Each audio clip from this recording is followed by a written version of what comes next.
ditemukannya jenazah wanita di suatu rumah di salah satu wilayah Cisarua.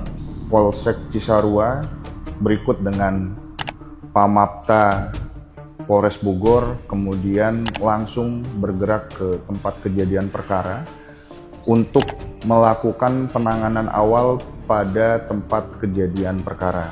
Tim langsung bergerak cepat ke lokasi pelaku berada, yakni di rumahnya di Kampung Cipari, dan di sana didapati tersangka atas nama NAF, usia 32 tahun, ibu rumah tangga. Kami mendapatkan fakta terjadi pada hari Kamis 20 November 2025 di TKP yakni rumah korban. Pelaku mendatangi korban pada pukul 11.00 siang hari untuk berbicara terkait dengan uang korban yang dititipkan kepada pelaku sebagai tabungan sejumlah 12.450.000. Pelaku kemudian menyampaikan permohonan untuk kelonggaran pengembalian uang tabungan tersebut kepada korban. Namun yang terjadi adalah cekcok di antara keduanya. Pelaku berada di tempat korban itu sampai dengan maghrib. Pada waktu maghrib, korban melaksanakan ibadah sholat maghrib.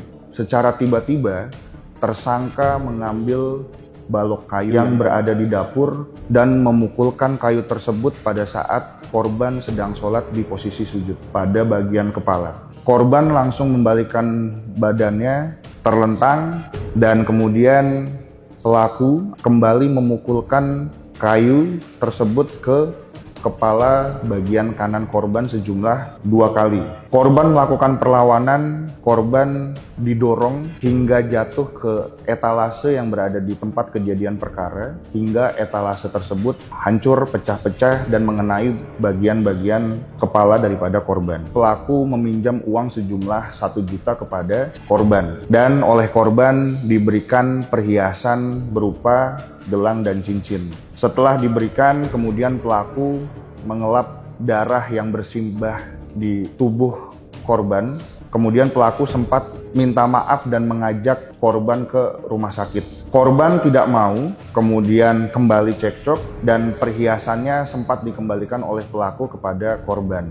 Dan seketika itu kemudian korban menjambak pelaku yang menyulut emosi daripada pelaku, kemudian ditutup bagian muka atau wajahnya dengan menggunakan bantal hingga kehabisan napas, dan bagian dada itu kemudian diduduki oleh si pelaku. Dia mengambil pisau yang berada di dalam kamar korban dan menusukkan kepada leher korban sekali. Dilihat masih ada pergerakan hidup, kemudian dicabut dan ditusukkan berkali-kali sampai dengan 8 tusukan. Pelaku kemudian mengecek kembali dan memastikan korban sudah meninggal dunia, dan pelaku membersihkan diri, kabur kembali ke rumahnya dengan membawa handphone dan perhiasan milik korban. Barang bukti yang kemudian kami berhasil sita itu adalah handphone milik korban, kemudian juga baju yang digunakan pelaku yang kena simbahan darahnya, pisau,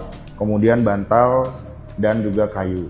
Karena perbuatan tersangka kami sangkakan pasal 365 ayat 3 dan atau 338 dan atau 351 ayat 3 yang ancaman hukumannya 15 tahun